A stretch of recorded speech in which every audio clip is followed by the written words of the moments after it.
morning, my dear subscribers. You're welcome to Sunlight Grand Channel, where we give you the latest of the UAE disbursement funding.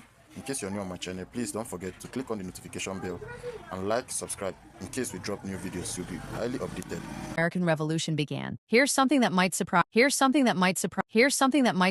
you when the American Revolution began. The colonies had a combined population of just 2.5 million people, yet they managed to defeat the British Empire with over 8 million citizens and the world's strongest military force. That's quite a David versus Goliath situation. Though we should note that before any European arrival, this land supported millions of indigenous people with sophisticated civilizations.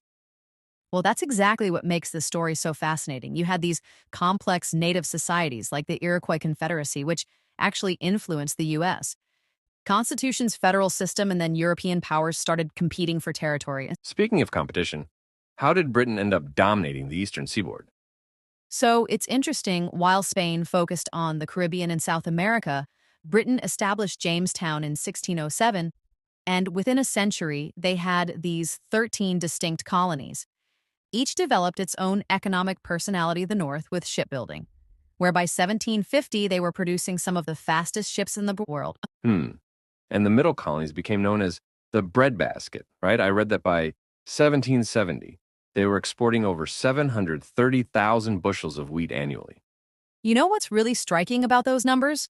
The colonies were becoming this economic powerhouse, and yet Britain still treated them like dependent children. Let me ask you this. What do you think pushed the colonists from peaceful protest to outright rebellion? Take a moment to consider. Well, the numbers tell an interesting story. Britain imposed taxes to pay off a war debt of 137 million pounds, an astronomical sum at the time, which led to events like the Boston Tea Party, where colonists destroyed tea worth about 10,000 pounds, equivalent to nearly $1 million today. Right, and here's what's fascinating about the Declaration of Independence that followed. Jefferson drew heavily from philosopher John Locke's ideas, but he made one crucial change. Where Locke wrote about life, liberty, and property, Jefferson substituted pursuit of happiness, introducing a revolutionary new concept. That's exactly what made these ideas so radical for the 18th century, though implementing them proved challenging. Oh my goodness, yes. The Articles of Confederation were so weak that by 1786, the new nation had $54 million in debt and no way to pay it. Let me pose another question. What three major compromises were needed to create our Constitution?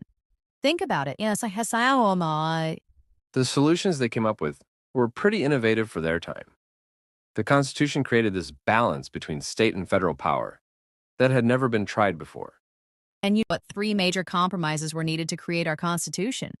Think about it. Yes, The solutions they came up with were pretty innovative for their time.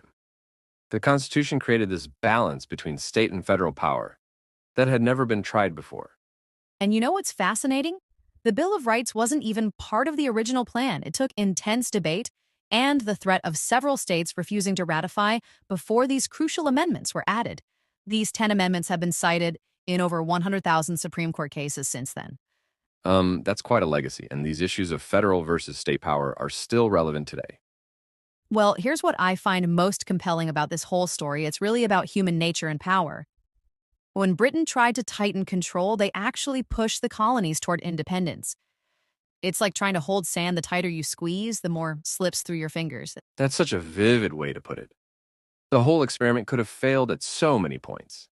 Looking back, what's truly remarkable is how many of these founding principles, checks and balances, individual rights, the peaceful transfer of power have inspired democratic movements worldwide.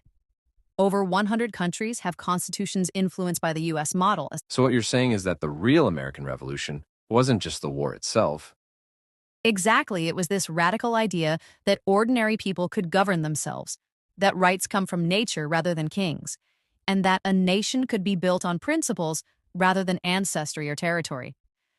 These concepts were so revolutionary that even today we're still working to fully realize them. Well, that certainly gives us a lot to think about regarding modern democracy. And perhaps that's the most important lesson, that democracy isn't a finished product, but a continuous process of trying to create, as the Constitution says, a more perfect union.